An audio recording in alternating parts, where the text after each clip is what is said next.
Sangh Parivar അതിക്രമങ്ങൾക്കെതിരെ CPM പ്രതിഷേധ പൊതുയോഗം സംഘടിപ്പിച്ചു. സംഘപരിവാർ നടത്തുന്ന വിദ്വേഷ പ്രചാരണങ്ങൾക്കും അതിക്രമങ്ങൾക്കുമെതിരെ CPIM താന്യം തെക്ക് ലോക്കൽ കമ്മിറ്റിയുടെ നേതൃത്വത്തിൽ പ്രതിഷേധ പൊതുയോഗം സംഘടിപ്പിച്ചു. പെരിങ്ങോട്ടുകര മൂന്നുംകൂടിയ സെന്ററിൽ നടന്ന പൊതുയോഗം CPM ജില്ലാ കമ്മിറ്റി അംഗം KV രാജേഷ് ഉദ്ഘാടനം ചെയ്തു. PR സുരേന്ദ്രനാഥ് അധ്യക്ഷനായി. ഏരിയ കമ്മിറ്റി അംഗം KC Ramesh, local secretary TV Madanamohanan, Shiny Balakrishnan എന്നിവർ സംസാരിച്ചു. അപ്പോൾ നമ്മുടെ നാടിന് നിരക്കാത്തവൻ മോഹൻദാസ്, നമ്മുടെ ജനാധിപത്യ മര്യാദകൾക്ക് നിരക്കാത്തവൻ മോഹൻദാസ്, നമ്മുടെ ഭരണഘടനാ തത്വങ്ങൾക്ക് നിരക്കാത്തവൻ TG മോഹൻദാസ് എന്ന് പറയുന്ന RSSകാരൻ.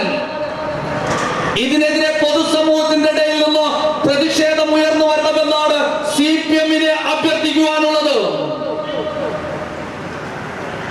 വംശീയതയെ അടിസ്ഥാനപ്പെടുത്തിക്കൊണ്ട് നേരത്തെ പറഞ്ഞതുപോലെ ജർമ്മനിലെ നാസിസവും നമ്മുടെ രാജ്യത്തിനകത്ത് ഫാസിസവും വളർന്നു വരുന്നു.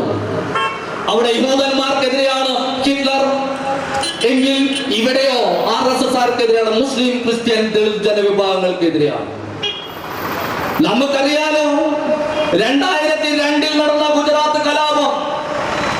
ആ ഗുജറാത്ത് കലാപത്തിലും തങ്ങൾക്കെതിരെ നിൽക്കുന്ന ഇവർ പ്രചരിപ്പിക്കുന്ന RSS തങ്ങൾക്കെതിരെയാണെന്ന് പറഞ്ഞ് പ്രചരിപ്പിച്ചു കൊണ്ടിരിക്കുന്ന പാവപ്പെട്ട മുസ്ലിം സഹോദരിമാരെ ഇല്ലാതാക്കിയത് എങ്ങനെയാണ്?